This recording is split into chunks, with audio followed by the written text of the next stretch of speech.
Hey guys, welcome to an interesting video on Wild Rift. So they're back with a Sivir updated complete guide for patch 5.3a, and before we really jump into it, as usual, of course, don't forget to check out Sivir's basic guide that I'll put up in the cards above for her skills, living order tips and tricks, as well as a couple of combos. But without further ado, let's jump straight into it. Now, the build is pretty simple, not too much has really changed. So basically, we start off with the Gluttonous Greaves for the AD and the Omnivamp. Then we go into Bloodthirster for the huge amounts of AD and physical Vamp and all the good stuff when you're high on health. Then we go into Quick Blades because of course your cooldowns are very important, especially your W and your Spell Shield as well. The ricochets and the Spell Shield really important to get them up real quick. And then we have the IE as well as more reminder. You can swap them around if you prefer, so it could be something like this depending on the matchup and how tanky the enemy team is. We could swap around as needed Armor Pen and Grievous Wounds over here, and of course here you have more damage as well as having increased crit damage. Now you could also go for Magnetic Blaster, which is still a really good item, so it could look something like this as well. This could work out really well depending on whether you need the damage more or the range and the attack speed more, kind of situational in terms of the order of IE slash blaster as well as more reminder. And for the last item, you actually have quite a number of options. So of course you can go for defensive options, such as going for Maw for the magic resist, which also gives you a lot of AD at the same time. You could go for something like Asterix Gauge, which gives you max health as well as a shield. I prefer this over Shield Bow because we don't need crit from the Shield Bow, and also the extra health and extra AD from this item is very useful. Then you have a couple of more unique choices. So firstly, you actually have the Hextech Black Cleaver, which gives you a very nice stat line, again gives you health to make you tanky, a decent amount of AD and ability haste as well. But you get the Sunder passive, which is going to allow you to actually shred people down, and with your ricochets bouncing back and forth between enemies, Black Cleaver passive is going to stack itself on the enemy team, and they're going to find themselves taking a lot more physical damage from both yourself as well as your other allies who deal physical damage. And your last actual option is actually Serpent's Fang. Now, into certain teams, Serpent's Fang could be a must-build item as a last item, or sometimes even earlier if no one else on your team has anti-heal.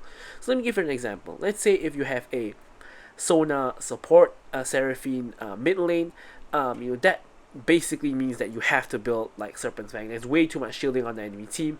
Now, in a nightmare scenario, you could have something funky like let's say you have a Sona support, you have a Seraphine ADC, you have a Lux mid lane, you have a Set top lane, and you have a Shen jungle. So these kind of like very high shielding teams, Serpent's Fang is a must, just basically for the anti-shield. You don't really care so much about the armor pen, things like that, because it's your last item. Armor pen not very useful, but the anti-shielding very useful. So for the runes, we want to go for Lethal Tempo for the extra attack speed and the extra attack range. We have Brutal because you auto attack a lot as an ADC. Giant Slayer is generally more useful, but Coup de Grace could be really good if you're into a full squishy team. Alacrity for more attack speed once again, and Bone Plating for the defensive capabilities. And we have Flash together with Ghost. Ghost is generally the best option for Sivir, even though her ult already gives her movements, because she's really short range and she really wants that mobility to run in and out of the fights. Of course, Exhaust could be an option as well if you're into a lot of assassins. But with all that said, let's hop into our gameplay. Okay, so now we're hopping into the gameplay. Of course, as usual, don't forget to like, comment, and subscribe. Any questions, queries, or remarks, feel free to leave them in the comments below. Okay, so Sivir is someone who's really weak in the early game. So as such, generally, enchanters like Yuumi, Lulu, or Milio are going to be a bit better because they help her get over the early game. Even like Soraka, Sona, Janna, etc. Generally better because it helps Sivir get over the early game. However, engagers still work as well because it helps you land your Q and a few free autos. Things like that.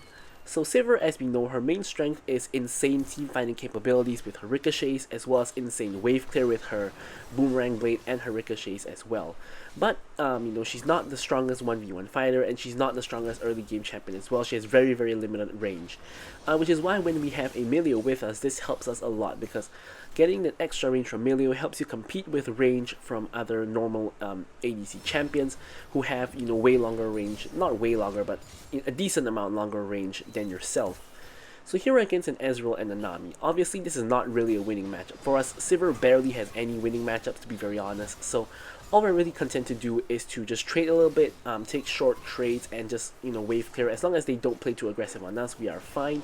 Ezreal seems content to just clear wave as well, but Nami of course is playing very aggressive as she should. Now Ezreal's actually shifting in, and you can see the amount of damage that we take from Ezreal is already insane. Like as I said, we completely just don't win in the early games. We really don't want to get into long fights, or even just get bursted down by Ezreal in general, because Ezreal, remember, he could put his W on you, E forward and Q, and that takes only like a second to do, and you're already gonna get bursted for about half of your HP, and of course no one really wants that. So here we get a little bit of priority because of Master Yi. Now Master Yi not very useful over there, but what he did manage to do is allow us to get some priority to get a ward down on the enemy tri-bush, which is actually very very important to look out for Amumu coming in for ganks. So here you can see we can actually poke a decent amount back if the enemy team is anywhere near their minions, because the ricochets are going to bounce off the minions onto them. But of course this kind of trading capability depends a lot more on your enemy than yourself, because you can't really control whether they stand near the minions or not. It's kind of up to them to stand near the minions for you to actually get a good trade, so it's not very reliable whatsoever. Of course in team fights this is going to be a lot more reliable, because they have to stand close to their teammates and you are going to be able to bounce off of their teammates onto them. So for this reason, Sivir is actually a really decent pick into tanky teams, not because she's good at killing tanks unlike other champions like the on-hit champions or Vayne for example. Of course on-hit items did get a nerf this current patch, with Wit's End as well as Terminus both taking a hit. However, the main thing that makes Sivir good against tanky teams like this one, you can see they have an Urgot and an Amumu. The main thing that makes her good is the fact that she can kind of ignore the tanks, in the sense that if she just attacks the front line, which is like Amumu or Urgot, the ricochets are automatically going to bounce into the back line of Ezreal and Nami for example. So you can attack the back line by attacking the front line, which is something very unique that other ADCs can't do. Now here we have Amumu coming in. I spell shield the Nami bubble so I don't actually get caught. Ezreal has the tower, so he's definitely going to want to put that down real soon. We get a ward in the bush to ensure Amumu's not there, and Amumu is actually just waiting in the bush that it has a ward in it. So yeah, he's not too interested in coming for a game. Master is nearby, so I'm actually interrupting Amumu's back, because we could possibly look for a fight here. Although honestly I think that's probably a little bit of a mistake, because I don't think we win the 3v3 even with Master Yi here. Master Yi's not the strongest early game champion either. And now Amumu's sticking around. So what we're really doing here is we're kind of wasting his time. Like we're kind of walking up a little bit, keeping him interested, but not far enough that he wants to really engage on us under the tower. So we waste a lot of his time, and now Amumu is actually going for the skull, and Master Yi is now going for Amumu and the skull, and they actually get into a fight. And I believe Master Yi should win the fight against Amumu 1v1, because Amumu doesn't really do a lot of damage. There we go, Master Yi does pick up the kill. However, Akali is now going in for the kill onto Amumu. Pantheon ults in onto Akali but misplaces his ult, so doesn't really get very much out of the ult at all. Now Akali goes back in on Pantheon, and I think Akali gets the kill here. Yep, she does. So overall, not the best trade for my team, but not much can be really done in this scenario. By the way, if my voice still sounds weird, it's because I'm still having that sinus infection from that couple of days ago, so forgive me for that. At least it's gotten quite a bit better to an extent that I can kind of record the video without going into a coughing fit. And here the wave pushes back into us, so I'm just going to quickly clear out this wave as usual. And the Dragon and Herald are going to be spawning really soon, so we're going to see if we can get make our way over there and do anything. Master Yi's on the opposite side of the map, so what I'm really doing here is I'm just getting a ward to see if Amumu wants to come for a gank. So sometimes these objectives attract the junglers over to the lane. For example, he sees Dragon, he comes over for the Dragon, realizes that we're in a position that's gankable and starts ganking us instead of going for Dragon. So it is always a good idea to get a ward down in the river when objectives are spawning, because sometimes the junglers decide to forego the objective and go for a gank instead.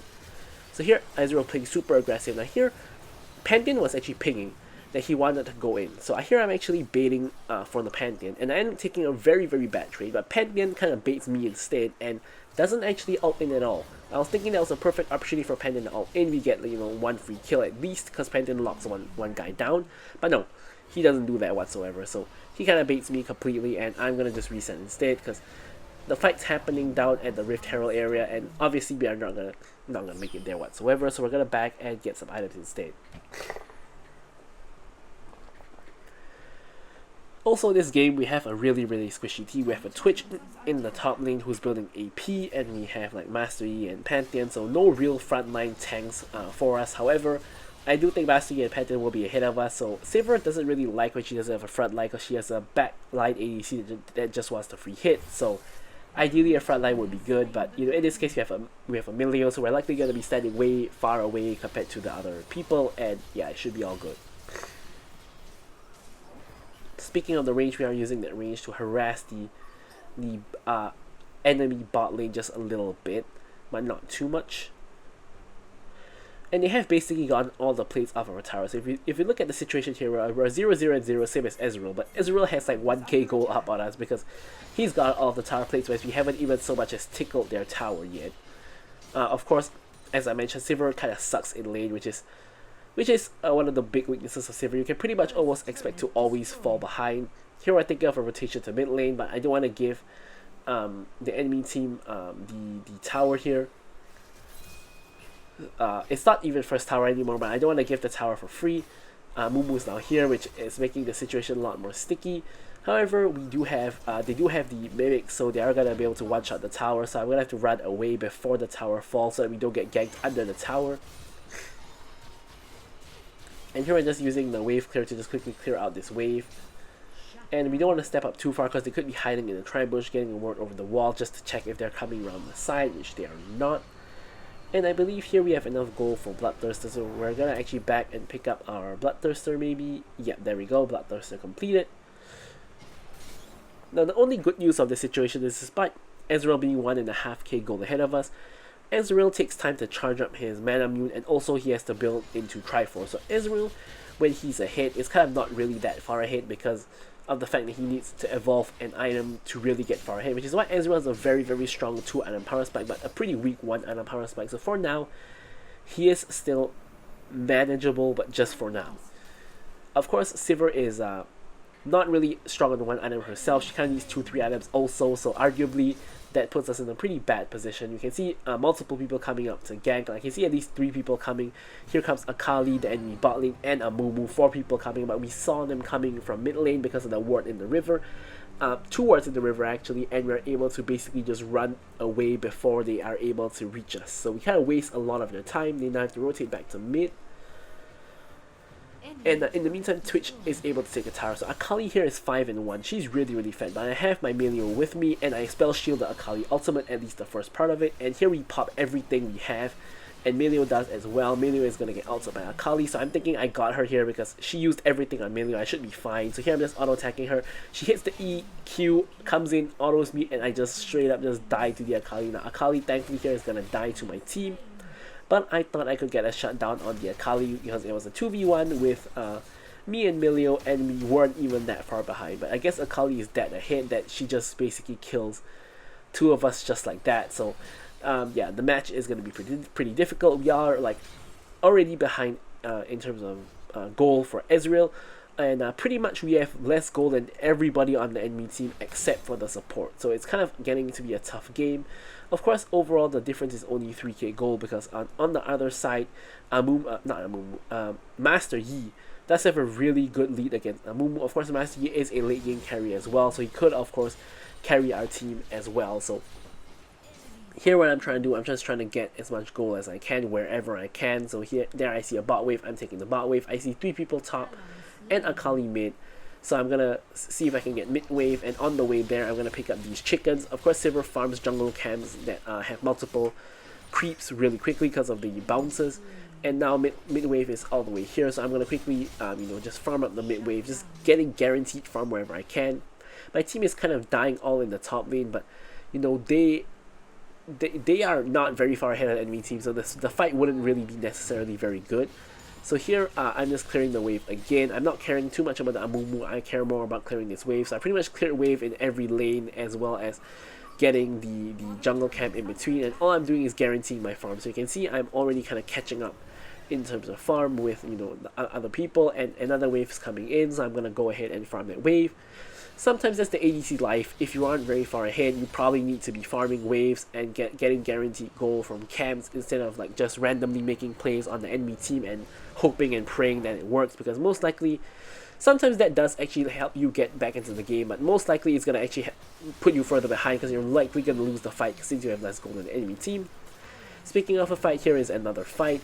Here we're trying our best to cut out Urgot, but you can see we do literally 0 damage to him, and we're just trying to kite him out. We're trying to block the Urgot ulti for the Milio, but what turns out really happening is Milio dies, Urgot jumps in, and we die as well. Yeah, so we're at 0 and 2 now. We're really far behind. I'm not sure what Twitch is trying to do here. I don't know what he's trying to do. I mean, he's trying to kill the Akali, I guess, which he did manage to do, so I guess arguably that's a worth it trade, because Akali is really far ahead and Twitch is not, so I guess that's not too bad, but I wouldn't be going in as Twitch if I were him, because I know Akali's going to kill me 100% unless I dodge the E, which he clearly did not.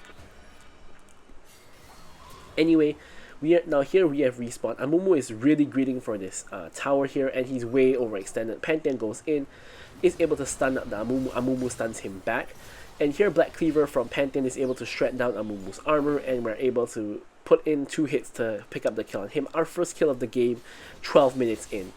But of course, as we know, we have yet to really reach team fights, and team fights is where Sivir really shines. So if we can get to team fights and we can get a couple of items, that is going to be really good for us. We're picking up this whole mid wave, and I think we're about to get our second item here, which is actually going to be our Navari Quick Blades. So in this game, we can see that Urgot is really far ahead. He has health items and armor items. Amumu has armor items as well, and he's also decently tanky. So in this game, we're actually going to go for our next more reminder next item. Here Ezreal, I'm not sure why he flashes in. Unfortunately, Pantheon gets the shutdown instead of myself. And yeah, the reason why I don't like Pantheon getting shutdowns is because Pantheon doesn't really scale very well until late game. So I would be okay if like Twitch, Master Yi, or myself got the shutdowns, but we don't really want Milio or Pantheon to be getting the gold, because like Pantheon is going to fall off. He's very single target, and he's really already kind of at the stage that he's falling off, because it's already like the mid game, and Pantheon is really only strong in the early to mid game, and only if he's a hit, which in this case he does have a decent amount of gold, but you know, he's not going to be the one that's carrying our team unless the enemy team are all alone and start getting picked off by Pantheon stuns. Now here in the meanwhile, while I'm busy farming, the enemy team is busy picking up Baron, which of course we knew, but we couldn't really do very much about. Now Akali here is way overextended. She's taking a chunk of damage from myself and my team. Pantheon goes in, she goes into stasis, but we're going to time it, and we actually get the kill on her with the Q. So pick there is actually really good already, because the enemy team could have just gotten Baron and just recall, but Akali, you know, pretty much just greeted for kills or something, and she basically just committed suicide there. And here we get both of our components for our more reminder, and we're trying to head over now. Baron for the enemy team likely means the enemy team is going to group up. Now they're not exactly doing that, but that's what happens majority of the time. And what Sivir can do is bounce her ricochets off of the T-Hex onto the enemy team. Now here, the enemy bot lane is really far overextended by themselves, but unfortunately we can't really find an opportunity to get a pick onto them. At least not yet.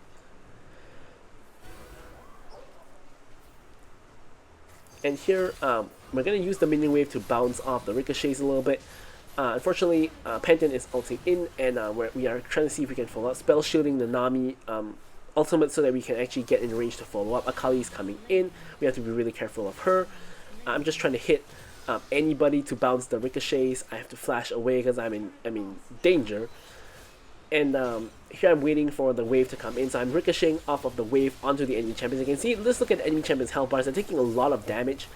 And here Akali tries to go in on me, that basically dies, a little bit too overambitious there. And here the TX actually dies, if not the TX would have actually killed me, so thankfully I got the last hit on the TX. Baited the enemy team in, Twitch is able to kill Nami, and here I'm just trying to restore health and go out and help the Twitch if I can. However, protecting my inhibitor is more important than protecting the Twitch, so I'm going to instead redirect my attention to the minion wave and bot and save this side lane inhibitor. As I mentioned very often, side lane inhibitors are the most important because it creates so much pressure. It makes it very difficult for you to go for the objectives if you don't have a side lane inhibitor, so it's really a priority to save your inhibitor over saving your teammate. There is a situation where, for example, if your teammate is incredibly fat, maybe saving them could be more important. But here the enemy team is doing what I said just now, which is getting picked off by the Pantheon one by one, and this is going to actually allow us to probably get this dragon and collect an objective bounty, which we are exactly able to do just that. And here I have my 3 items completed already, and I'm now back, in line with, in terms of goal, with basically everybody else in the game, except of course Ezreal and Urgot, who are really fed. Now a team fight starts off without me at the top lane, so I'm unfortunately I can't really help out because my whole team is basically dying before I had really the chance to do anything. So what I'm doing here is I'm trying to clear the waves so that the enemy team can't end without waves, right? So here Akali gets some damage in on Pantheon, but doesn't really want to go in, of course, and it's really hard to end the game against Sivir. You have to kind of kill Sivir. Akali gets caught, goes into stasis, but probably is going to die. Spell Shield on Nami ultimate again. Pantheon picks up the kill on Akali, unfortunately instead of me, but you can see at this point I've somehow overtaken Ezreal and Urgot in terms of goal, and I actually have the most goal in the game right now, and I'm 3, 2, and 7. So where did all this gold come from? Well, the answer really is just from farming. I really have just been farming and just getting gold through farm. Right? I've been consistently taking all of these side lane waves. Here I get another pick onto a Mumu, who again is by himself. And the enemy team is also kind of trolling it, right? Because they are pretty much so far ahead. All they have to do is stick together, but they keep isolating themselves and getting picked off by Pantheon and myself. And at this point, we are so far ahead that we are able to actually recall and pick up our IE. And now this puts us at 4 full crit items, and at this point, if we go into another team fight right now, I'm pretty confident I can carry the team fight. Speaking of which, we actually do get into a fight. I'm stacking my Lethal Tempo onto the Urgot, and I'm really itching to hit somebody else, but unfortunately everybody else just runs away. Not too surprising, so we're just gonna clear out this wave. Nami is actually getting chased by my team. She's pretty much dead at this point. Akali is coming in, so I have to be really careful not to get too close to her because she can burst me down. But my team actually straight up just takes care of her without really even needing my help. I pretty much just walk over to do nothing. I guess I walk over and clear this wave.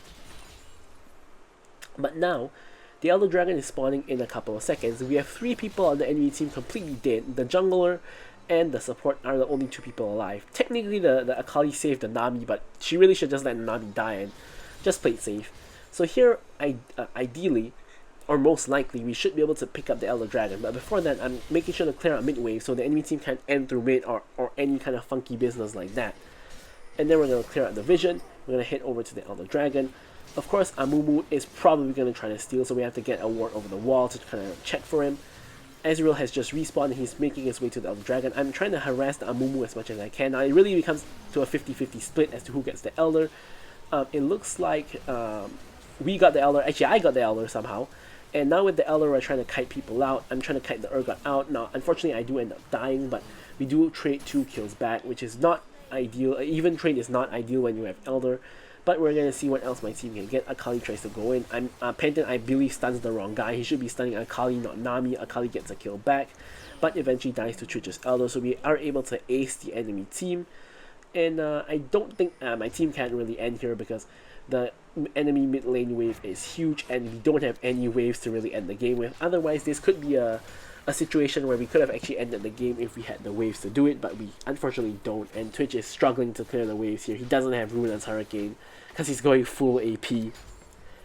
Which going full AP here is really good because we have a full AD team and we really need to kill the tanks, and going for AP is really good for that because the enemy tanks are focusing a lot on building AD because almost our entire team is AD. Here I'm going for Black Cleaver last item because in this case we really need to be able to shred the armor of the Amumu and the Urgot in particular to be able to actually kill him. And here we're pinging for Baron because we still have Elder active. I believe we have Elder active on some people. We should have. So we should be trying to go for the Baron. Actually, maybe we don't even have Elder anymore. But either way, any team fight is a good fight because we have a near full build Sivir with like the most gold in the game. And yeah, we definitely do want to look for a team fight. And if we can go to Baron to force the fight, that would be good. I take a huge chunk from Ezreal, which is really hurting my team fighting capabilities because you never want to have a low HP ADC in a team fight. So here I'm trying to look for the fruit to get farmed.